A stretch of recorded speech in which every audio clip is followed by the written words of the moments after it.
So, Josh, CD Projekt Red released a statement that Cyberpunk has been delayed again, even after the game has gone gold. Yeah. So they said on Twitter, "Hey everyone, today we've decided to move the release date of Cyberpunk 2077 by 21 days. The new release date is December 10th. Most likely there are many emotions and questions in your head, so first and foremost, please accept our humble apologies." I'm not going to read the rest of the statement. They basically just go on to say, basically their main crux and issue is that they're trying to optimize it for current gen systems. But it's ready for next gen.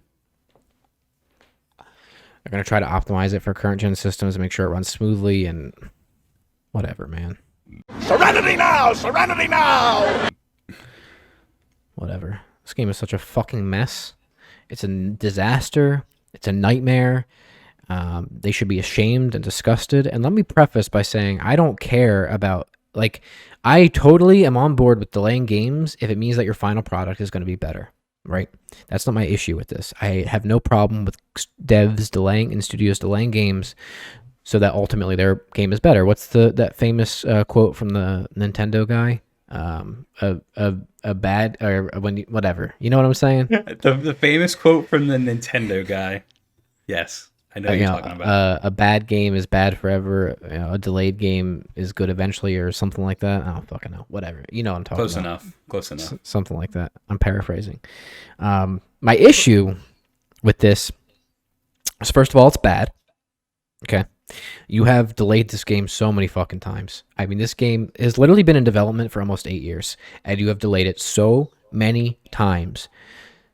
People need to stop announcing release dates for games until, like, literally the game goes gold and they're ready to fucking ship it. Just keep your fucking mouth shut.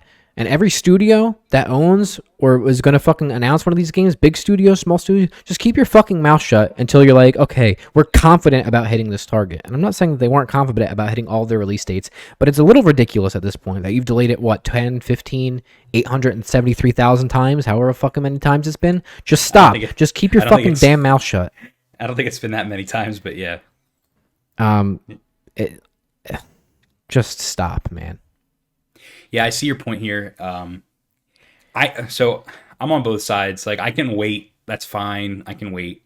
You can wait too. Like, we can wait. That's okay. Oh, I can absolutely wait because I'm not getting the game anymore, so it doesn't even matter. No, the game's still going to be good. It's going to be great as we're expecting it to be.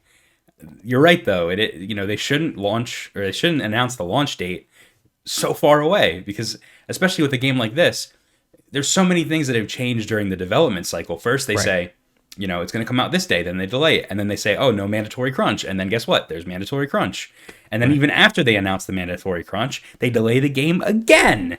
So I don't know. Like, listen, first of all, they don't deserve death threats at all. No.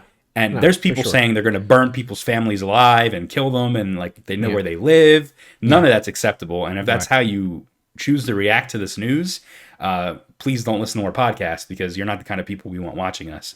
Come on, man.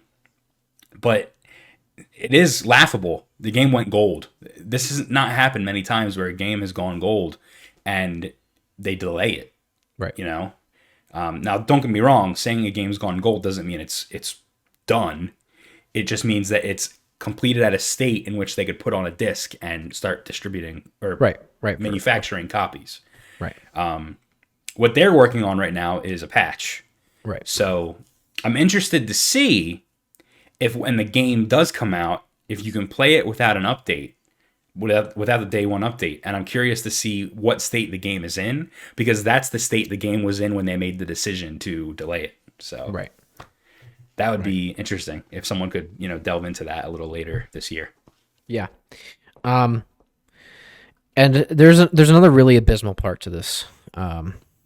Another really, really, really abysmal part to this story.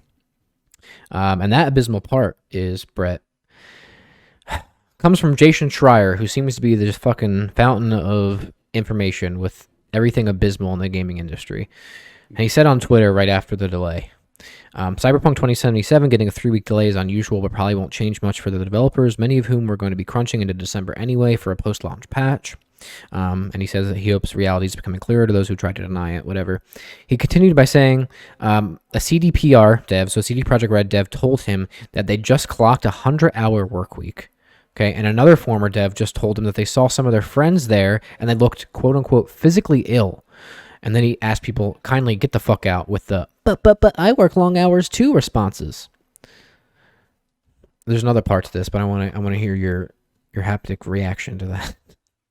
My reaction to that is that we weren't wrong in our initial video we made when we talked about the mandatory crunch. Right. We knew this was going on. Jason Schreier was reporting that things were not good.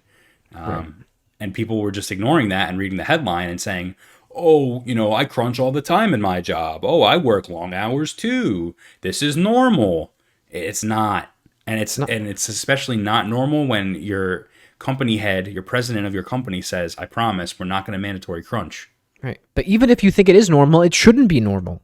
It shouldn't. It's bad. It's bad. It's not conducive to a good, first of all, good work environment. Second of all, you're going to get extreme burnout. These people are literally fucking like killing themselves to make this game. If you have to write, as the president of a company, if you have to write a letter to the spouses of your employees saying, I'm sorry you're not going to be able to spend time with your loved ones because they have to work longer on this game, that's a decision. You shouldn't have to make that. You shouldn't have to do that. You know what I mean? Like, right. That's not normal. So sorry, you broke up for a second. It's all good. And then the other part of I feel like we've just been talking about CD Projekt Red every week for the wrong reason, and it's just another iteration of the same abysmal fucking situation. And then he finishes up by saying that he found out that the devs with inside CD Projekt Red found out the same time that they put out the press release. The same time CD Projekt Red put out the press release is the same time that their developers and their workers found out that the game was delayed. And there was an internal email sent simultaneously with the public tweet. Which means that the employees had no idea the mandatory crunch was going to be extended another 3 weeks. Right. Well, to be fair, Jason Schreier said that they were probably going to be doing that anyway for patches and things like that. But still, it's another 2 weeks, or however fucking long the delay was, 2 weeks of initial crunch, right? And then they're gonna have to work continually after that for post-launch stuff. So who knows how long and it's going right into holidays, through Thanksgiving, into all the holidays at the end of the year. I mean, they're going to be working over the holidays, and things are going to break with the game. Things are going to happen. They're going to have to put patches out and stuff like that. And I don't see how that mandatory crunch would stop even through the holidays. That's a good point. However, I don't know if they actually celebrate Thanksgiving in Poland. Well, I don't know. But I meant more so the end of the year holidays. I know what you mean. Christmas and Hanukkah and all that stuff. Yeah. Really bad. Very bad, not good. CD Projekt Red is bad, and I don't like them. And it's sad because before all of this nonsense happened, they were your favorite studio. You loved everything about them, and they're just making a lot of wrong moves with Cyberpunk. Right. And my main crux of it goes back to like workers' rights and things like that, and like that I wouldn't want to do it, and that I think it's abysmal that people are literally forced to do it. I don't care how much money their bonus is. I don't care how much extra money they're getting paid. Your company should not force you to work overtime. If you work a 9-to-5 job, you should work a 9-to-5 job. You need a work-life balance. And even if they're getting paid, and that's right. That's even besides the point. Right, but it's not conducive to, first of all, their mental health and their physical health too, literally. But it's also just not a productive environment for them to work in. Absolutely. Anything else to add with that? Nope, that's it. It's unfortunate, but hopefully we don't have any more news to report on next week. I hope it. Yeah, I'm just going to stop talking about it. Come on, man. Hey, did you know this video is actually part of a larger podcast? Check out our latest episode of Hapticast by clicking here.